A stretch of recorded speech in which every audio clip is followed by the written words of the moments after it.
জগন্নাথ, নীলাচলের নাথ তুমি জয় জগন্নাথ। পুরান ঢাকার ঐতিহ্যবাহী তাঁতিবাজারে ছিল উৎসবের আমেজ। নারী পুরুষ শিশু সব বয়সের ভক্তরা দীর্ঘ লাইনে দাঁড়িয়ে একে একে শ্রী শ্রী জগন্নাথ দেবের মাথায় দুধ ঢেলে মনের ব্যাকুলতা ব্যক্ত করেন। অনেকেই বিশ্বাস করেন আন্তরিক ভক্তি নিয়ে এই দিনে প্রার্থনা করলে মনোবাসনা পূর্ণ হয়।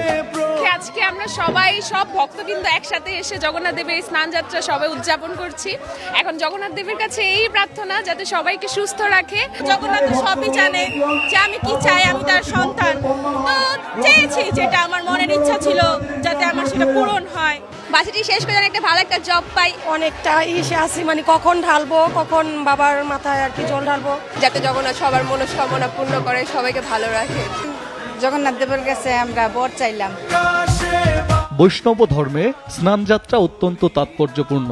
হিন্দু শাস্ত্র অনুযায়ী জ্যৈষ্ঠ পূর্ণিমায় ভগবান জগন্নাথ, বড় ভাই বলরাম ও বোন সুভদ্রাকে 108 কলসি পবিত্র গঙ্গাজল, চন্দন, দুধ ও নানা ভেষজ উৎপাদনে মহাস্নান করানো হয়। স্থানীয় বাসিন্দারা জানান, ধর্ম বর্ণ নির্বিশেষে প্রতিবছর সবাই মিলে এই উৎসব সফল করতে কাজ করেন।